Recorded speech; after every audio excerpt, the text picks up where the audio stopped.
Hey, what's up? This is your girl, Taylor Wilde. Welcome back to Wilde On Season 4, the podcast where you get the insider's view of the weird, wonderful, wild world of wrestling on Wednesdays. Today's guest is new to the professional wrestling world. With just over a year under her belt, she has had numerous AEW appearances as well as a stint in Japan. She is being trained by some of the best female professional wrestlers in the world today, the likes of my girls, Thunder Rosa and Jazz.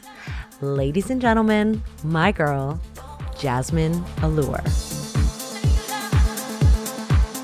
Are you living in Orlando these days? I know you're from Orlando, right?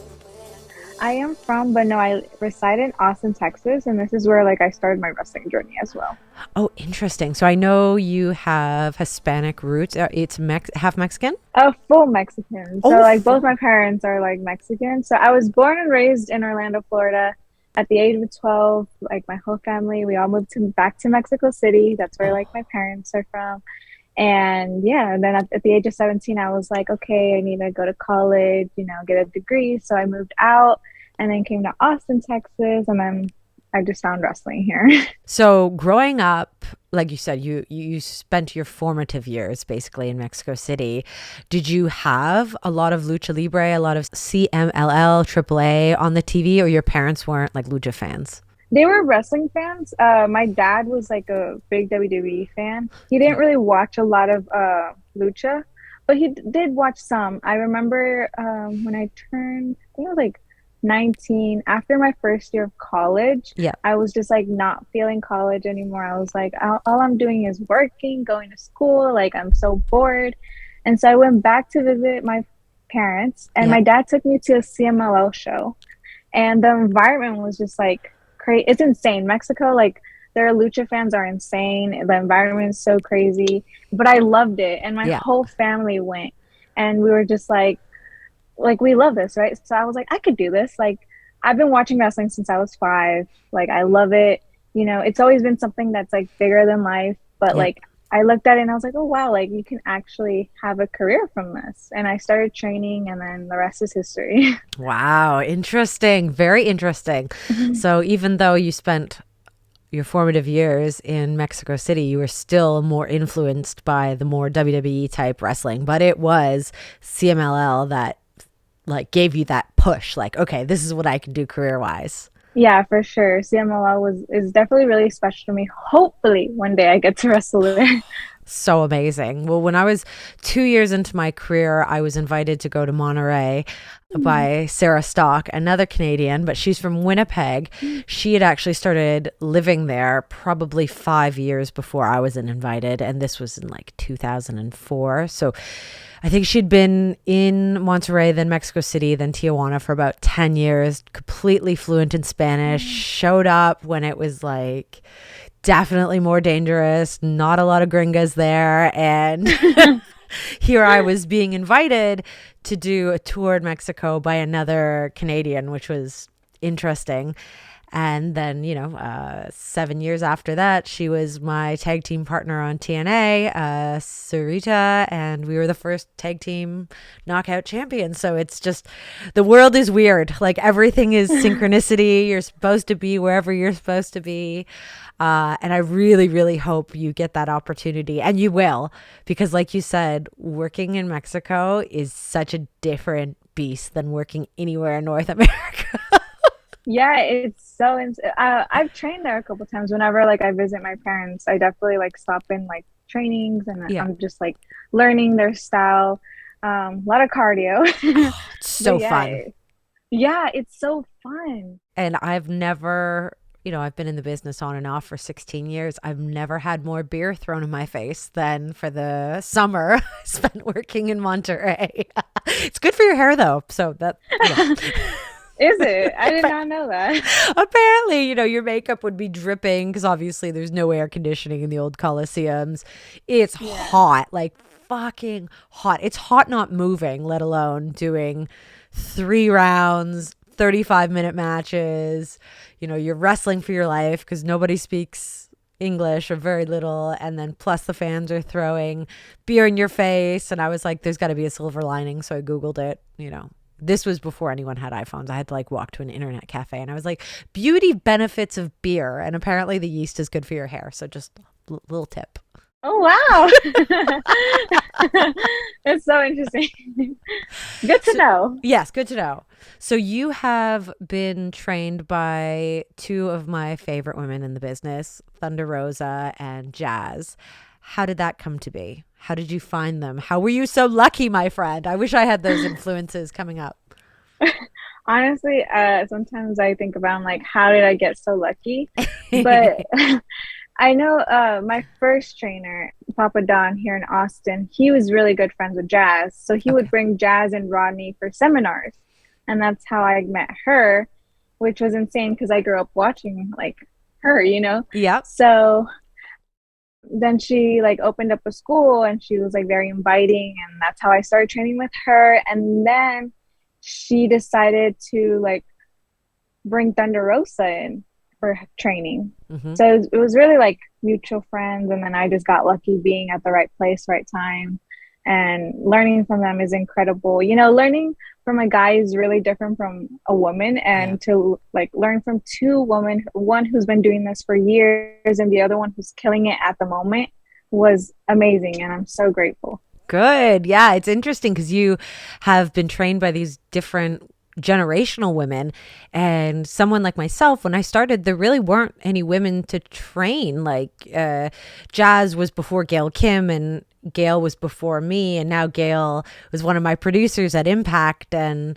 when she left TNA the first time to go back to WWE, I kind of filled her spot to be the baby face that ran a storyline with Awesome Kong. So again, it's beautiful that we're in a place of female professional wrestling where your career doesn't just end as a wrestler. You can be a producer, you can be a trainer, and like you said, you can still be killing it on TV and helping the women that are coming up through the system. So I'm really happy for you that you've been able to experience these generations of women. Do you find that there are equal amounts of male students to female students at Jazz's school? Not at the moment. I remember in the beginning there was a lot of females, but right now I think it's mostly men. But that's just really like this whole business in general, Yeah. So you started wrestling pre-pandemic, is that correct? I started in January 2020, so I had probably 5 matches in, and then everything just shut down. Wow. So you're kind of like your kickstart to your career kind of got faulted by COVID. How did you stay inspired to keep going? Because, we didn't know where the end was with this when everything shut down. So luckily, Texas didn't really shut down completely. There was still training going on. There wasn't a lot, there wasn't shows, or a lot of them actually, but there was still, my school was still open. So luckily I was still training. And then by the end of the year, I had about a couple, 10, 12 matches. And then I got reached out by AEW, and I got to work AEW during the pandemic, which was incredible. So that's how I really gained more experience, TV experience, just in general, the experience you get from being backstage with all these incredible people. So being so new in the business and getting a call so early on from AEW, which congratulations, I love to hear that. What was your headspace? What was your mind going into your kind of tryout situation with AEW? I get this question, and honestly, it happened so fast that I don't even it was just so many emotions, shock, emotional. It was just, Thunder Rosa was my first match there, which was amazing because she was my trainer, and, I'd known her, and I wanted a match with her for so long, and for it to be there, it was definitely emotional. And honestly, it's just I don't even know what I was thinking, what was going through my mind. I think I came back and was wow, I just did that, You had to survive. You were just in pure panic. Okay, it's happening. Let's do it. Yeah. Well, let's step away from wrestling because, we can talk about wrestling anytime. This is a wrestling podcast, but really I want to get to know you. I want to know Jazmin Allure. So I know you were interested in wrestling early on. 5 years old. That's crazy. But tell me about other things. Like, what was your favorite subject in school? Geez, I was not like the best in school. That, you know I what? was That like counts. I want to hear that too. I was like that Latina girl that always had like Takis and just was like, gossiping in the back, Like I was always talking in school. Like that I would always get in trouble for that, like talking. Oh my Um, God. but I say I was pretty good in math for You some like reason. I math? don't I don't like it. But Or I you was don't pretty like? but I was pretty good. Like they kept wanting me, like I remember in middle school they were like, "Okay, you're ready for the advanced class." And I'm like, Yeah. "No, I want to stay here with my friends. Like I don't want to go." Like I don't know. It was easy to me, but I didn't like it, I guess. Interesting. Yeah. So, but that was like I guess my favorite just because it was easy. Okay. So, what kept you sane during your high school years? You didn't actually like going to school. So, was there other things like, was it your social life?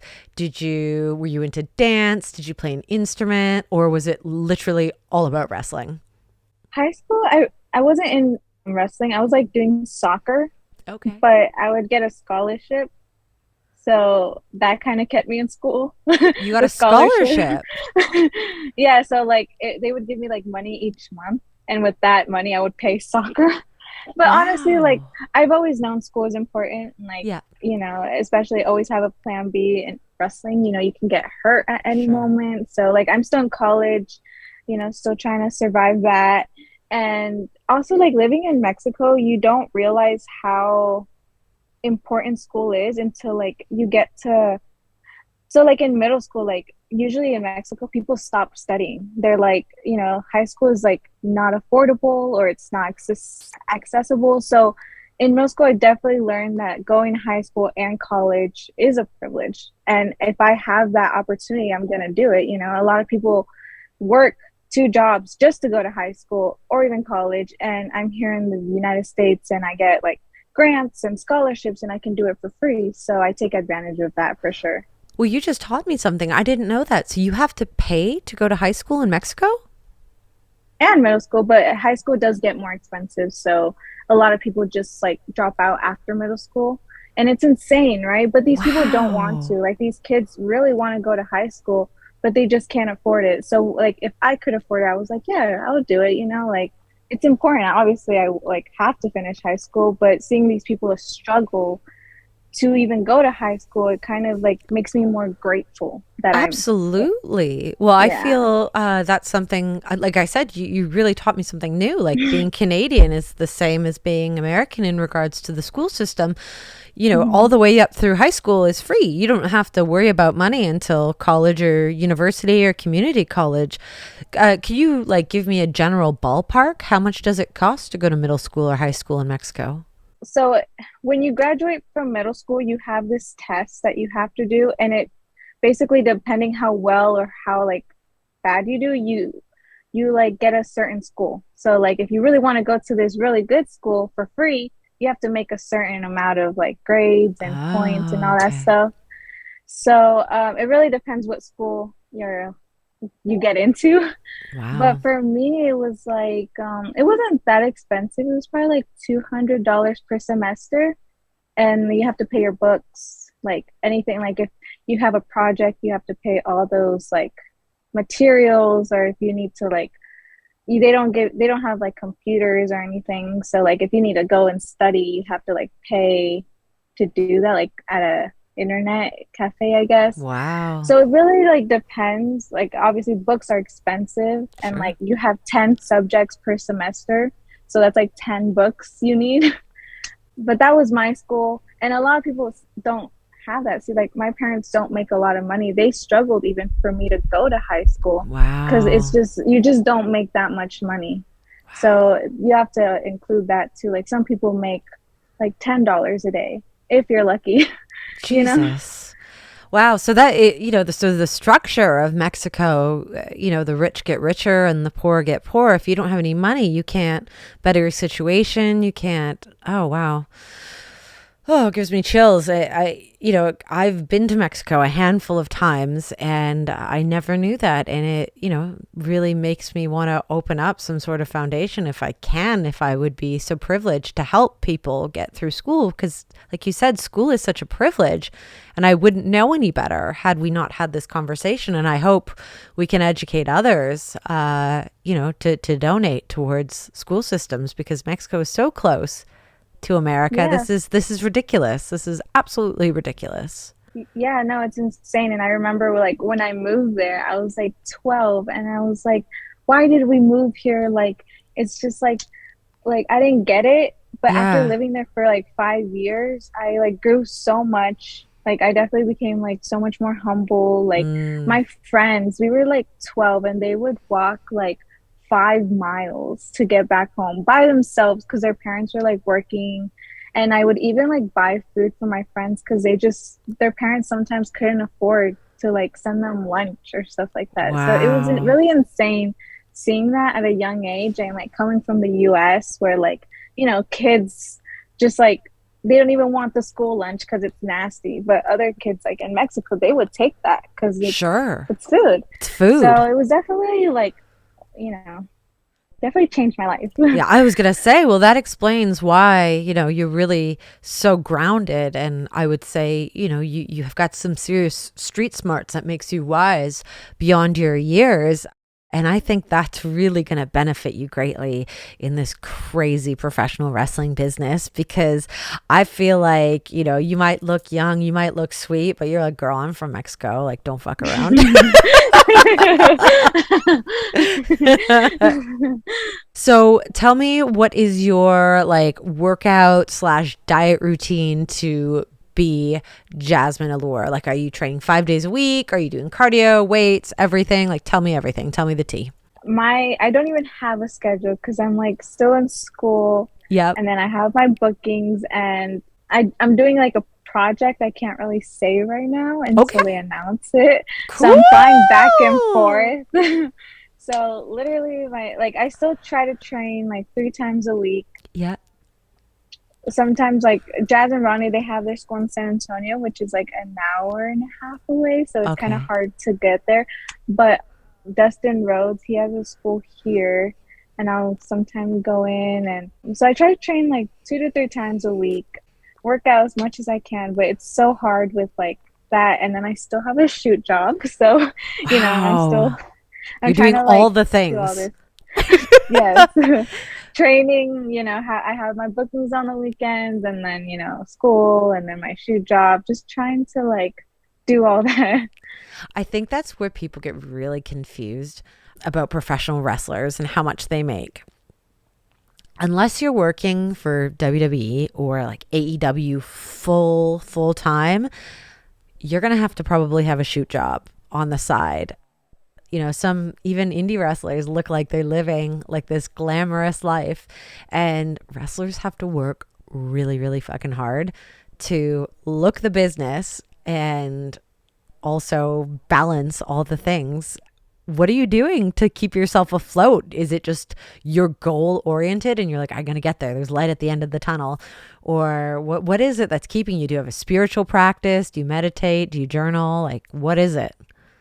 Oh, I wish I did some of that. No, I just literally, I just go with the flow, you know, try not to like overthink stuff, just kind of Yeah. like go with the flow. Like every day I have like the schedule of what I'm supposed to do. I go like day by day because if I do like a week schedule, which I used to do, Yeah. I was like, this is too much. I give up already. Like I can't. Fair. But if I do like a daily schedule, it kind of keeps like my mind more sane and I'm more relaxed.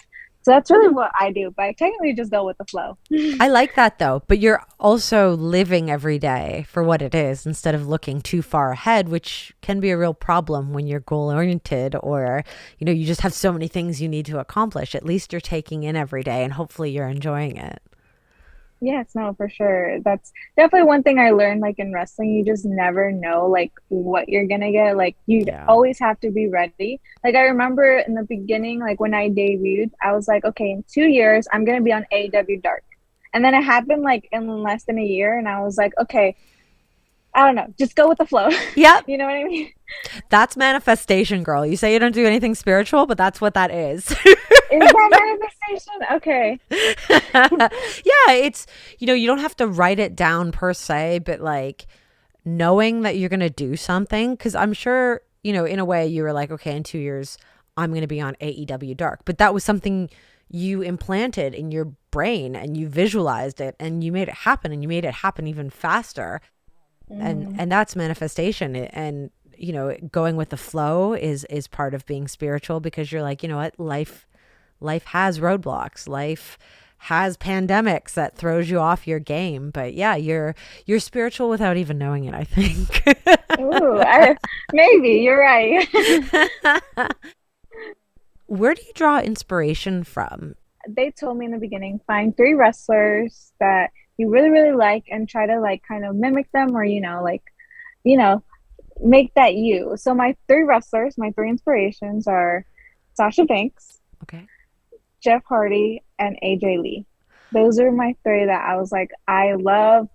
Sasha Banks and AJ are kind of like my size. I can like mimic some of what they do. My gear is really inspired off of Sasha, just like the rhinestones and like the colorful gear. And she has like straps on her arms, like, and my straps are on my legs. So that's kind of like inspiration of her. Yeah. I like that. But yeah, those are like my inspirations. I like the Jeff Hardy in there as well, because even though they're all a little bit different, maybe less AJ, but Sasha and Jeff are definitely like really eclectic. Like they really do their own thing. They beat to their own drummer. They're like really fashionably in their own box. And then AJ is more of like the studious one. So that's a really interesting dichotomy that you chose those, but I like it. Good choices. Thank you. I love their move sets too, though. That was like the main thing, their move sets. Oh, interesting. Okay. I was going with a visual, but yeah, the moves. Okay. That makes more sense now. Okay. Let's do my top 10 tailor-made questions. It's kind of like a speed round, but don't feel rushed, because I want to hear all the goodness that your answers will bring. Are you ready? Yes, I'm ready. I'm going to try to be as fast as I can. I got you. Okay. Name one beauty product you cannot live without. Liquid eyeliner. What is your favorite exercise?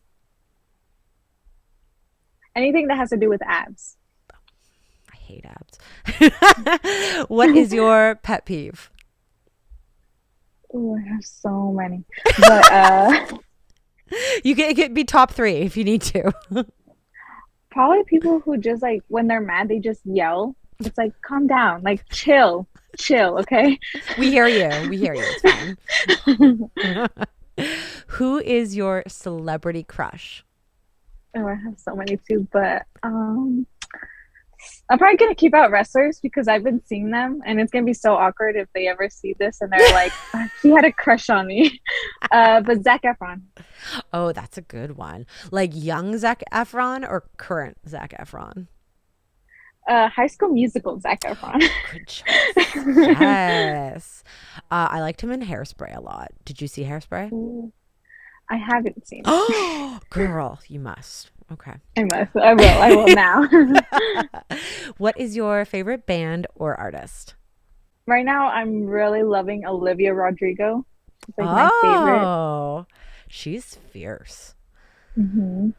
Do you have a secret vice, like drinking a glass of wine in the shower? Oh, people do that? That's cool. I used to. I don't think I have one. No? No. Okay, fine. You will. As you get older, I guarantee you will. Okay.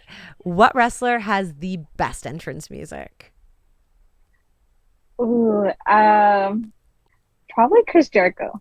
Nice. Yeah. And he has a solid entrance. When that music hits, you know who's coming. It's like within the first few beats. I think that's the best entrance music, when you can tell within like the first 3 beats of the song. For sure. What is your drink of choice? Doesn't have to be alcoholic. Ooh, sweet tea or Dr. Pepper. Very Texas. Very Texas. What has been your most embarrassing moment in the ring? I'm pretty sure I tripped like by myself. Like the canvas was just like loose Oh and I just like no. tripped or like my foot got caught on like the ropes coming in and it just ruined my entrance. That's always the So, worst. You're like, and this sets the tone for the match. yeah. Great. Yeah. Probably either of those. But that's Okay. happened so much. It's just a part of your character. That's good. I like it. Just a little bit clumsy. Yeah. Where can our listeners find you on the interwebs? What are your social media handles? So everywhere I keep it all the same at Jazmin Allure, JazminAllure. Keep it simple and easy for y'all. Perfect. Okay. Last one. Finish this lyric. Well, good for you. I know the song, but I don't know the lyrics. You look happy and healthy. It's your girl. Good for I know. you. I like know the like jam, but I don't. You know, But you looked it up. Did you look that up though? yes. Of course I did. I thought you wait. knew it. Well, your laugh is so contagious, by the way. It's like one of the best laughs I've ever heard. Oh, thank you. Thank you. I've been told it's a cackle, but I'm good with it. Well, I hope we get to work together in the near future. I actually just talked to Thunder Rosa today. So, you know what? Hopefully, I'll be out in Texas sometime soon and we can do this in real life. Yes, hell yeah. It's so nice having an array of professional wrestling talent on the Wilde On show. And what I mean is I started this show off to really show off these girls, my sisters that I had been in the wrestling business with basically my whole career. So these are people I knew really well.